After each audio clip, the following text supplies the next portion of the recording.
Juni 2, 2025 kuna taarifa ambayo ilisikika masikioni na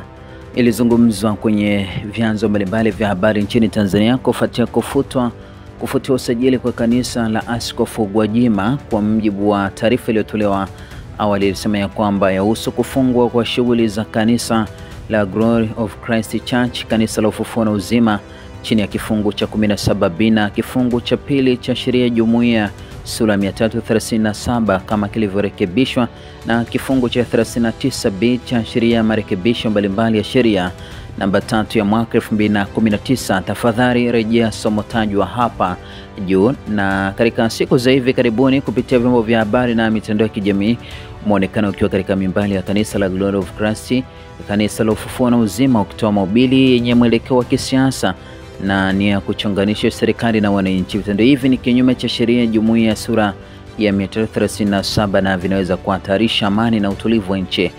Kwa mamlaka niliyopewa, ofisi ya msajili wa jumuiya za kiraia inafuta usajili wa Glory of Christ Church, kanisa la ufufuo na uzima kuanzia leo tarehe 2 Juni 2025. Hivyo unatakiwa kusitisha shughuli za kanisa lako mara moja. Na chini ya kifungu cha 19 kifungu kidogo cha kwanza cha sheria ya jumuiya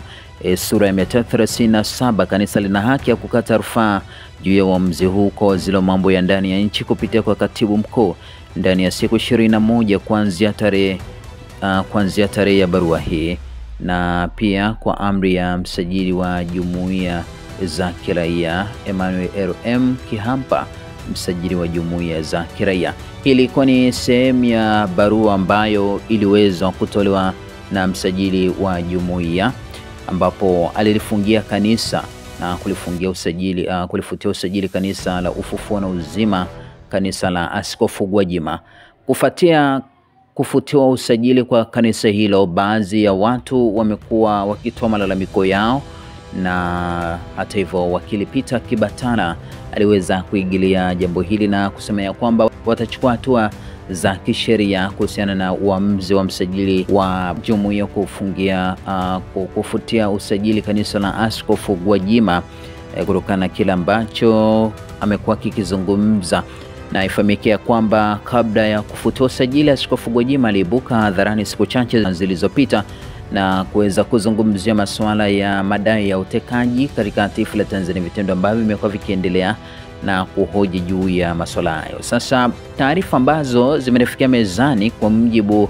wa kile ambacho kimezungumzwa na Askofu Mwamakura, amesema ya kwamba kesi ya kupinga kufutiwa usajili kwa kanisa la ufufuo na uzima, kesi ya kupinga kufutiwa usajili wa kanisa la ufufuo na uzima linaloongozwa na Askofu Josephat Gwajima imetinga mahakamani, na walalamikiwa ni msajili wa jumuiya za kiraia, mwanasheria mkuu wa serikali AG na mkuu wa jeshi la polisi IGP. Mlalamikaji kanisa akiwakilishwa na wakili Peter Kibatala ameomba mahakama itoe amri kwa msajili asitishe utekelezaji wa amri yake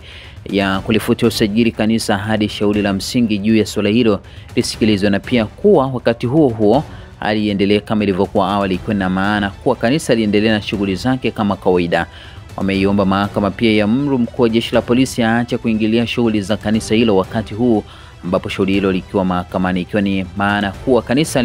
lisisumbuliwe. Upande wa jamhuri ulitoa mapingamizi mengi ya muhimu ni mawili, ambapo walidai kuwa jina lililoandikwa